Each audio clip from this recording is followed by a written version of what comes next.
There were two kind of fundamental challenges with this project. The first was we knew we were going to have all CG shots of close-ups of hero dog facial performances. We also had a sequence of shots where the dogs were slipping on these massive tilting icebergs. From the storyboards, we knew there was no way that they were going to shoot those shots on set. And we had to figure out how it changes the dynamic of how a dog is running straight ahead on a flat surface into now slipping laterally on a tilting surface. And that was a really long process for us to identify all of those mechanics for 11 dogs in the team. Because we knew that this asset had to be as perfect as possible, from one shot to the other, we had to blend into live action shots. So unlike acting talent, where we can sort of ask the actor to sit there and pull certain poses, we can't really do that with dogs. So we rely on these things called FACS poses. It's called Facial Action Coding System, and that allows us to break down the facial movements into different poses.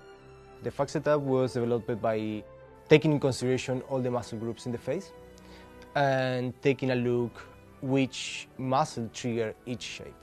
And sometimes it's a combination of multiple muscles triggering. All the different departments really did their homework and really worked for a long time on creating this very, very realistic asset by referencing everything that they could. For a new quadruped front leg, I tried to break it down into like simple steps basically. From there you would go deeper and deeper into, well, what does the wrist do and where does the elbow end up and things like that. So you wouldn't tackle the whole front leg of a quadruped at once. For example, by putting them into a library of behaviors that then eventually were put together by the animator while they were making a performance for each dog.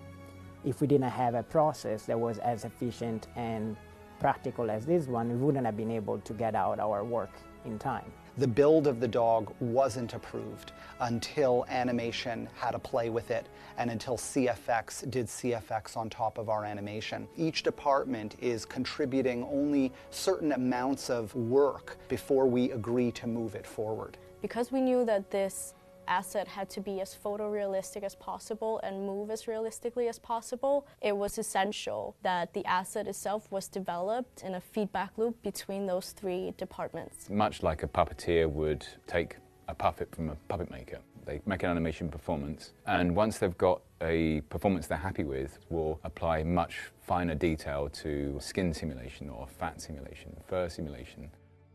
Everybody was really motivated. Each department tried to meet the expectations of the other department. Everybody wanted to make the show shine, and I think it really shows.